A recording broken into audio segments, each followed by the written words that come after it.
क्या इस बार बदल जाएगा पुंडरी हलके का इतिहास? आखिर क्या कहते हैं पुंडरी हलके के राजनीतिक समीकरण? पुराने जमाने में राजनीतिक पार्टियों को विधानसभा चुनाव लड़ने वाले प्रत्याशी नहीं मिला करते थे। कोई भी पार्टी उम्मीदवारों को ढूंढकर बड़ी मुश्किल से चुनाव लड़वाती थी। लेकिन आज के दौर की बात करें तो अब चीजें पूरी तरह बदल चुकी हैं।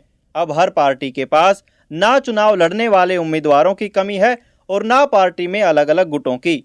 जिस विधानसभा की हम बात कर रहे हैं वहां का इतिहास कहता है कि यहां हर बार विधानसभा चुनाव में आजाद उम्मीदवार जीतकर विधानसभा पहुंचा है। लेकिन अब सवाल ये उठा है कि क्या इस बार के विधानसभा चुनाव में ये इतिहास बदल जाएगा? हम बात कर रहे हैं कैथल जिले की पुंडरी विधानसभा की। पुंडरी विधानसभा का इतिहास कहता है कि यहां से हर बार के विधानसभा चुनाव में आजाद यानी निर्दलीय उम्मीदवार की जीत हुई है। पुंडरी विधानसभा की जनता ने किसी भी पार्टी को तवज्जो देने की बजाय हर बार विधानसभा चुनाव में आजाद प्रत्याशी को अपना नुमाइंदा चुना है।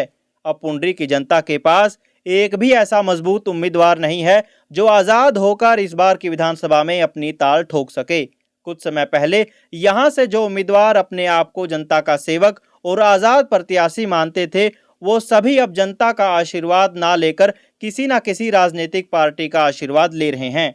इस लाइन में पहले नंबर पर दिनेश कौशिक का नाम आता है, जिन्होंने पुंडरी विधानसभा से साल 2014 में आजाद उम्मीदवार के तौर पर चुनाव लड़ा था और जीतकर विधानसभा पहुंचे थे।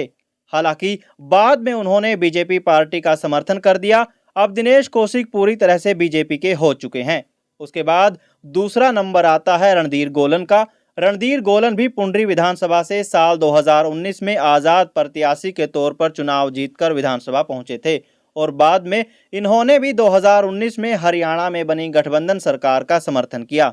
लेकिन बीजेपी और जेजेपी का गठबंधन टूटने के बाद कांग्रेस नेता भूपेंद्र हुड्डा की मौजूदगी में इन्होंने भी कांग्रेस ज्वाइन कर ली।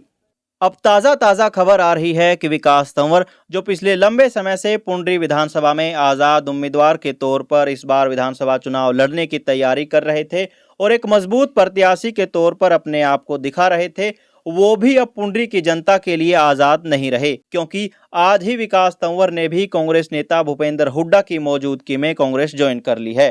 अब बिना किसी मजबूत आज़ाद चेहरे के क्या पुंडरी की जनता को अपना इतिहास बदलना पड़ेगा? ये तो भविष्य के गर्भ में है। जो जनता पुंडरी विधानसभा से हर बार किसी न किसी आजाद नेता को अपना आशीर्वाद देती थी, अब वो ही नेता विधानसभा चुनाव में जनता का आशीर्वाद लेने की बजाय किसी राजनीतिक पार्टी का आशीर्वाद लेना ज्यादा पसंद कर रहे हैं। अब इस तरह के नेताओं के बारे में आपकी क्या राय है, हमें कमेंट में जरूर बताएं। फिलहाल कैथल बैग न्यूज में अभी के लिए बस इतना ही।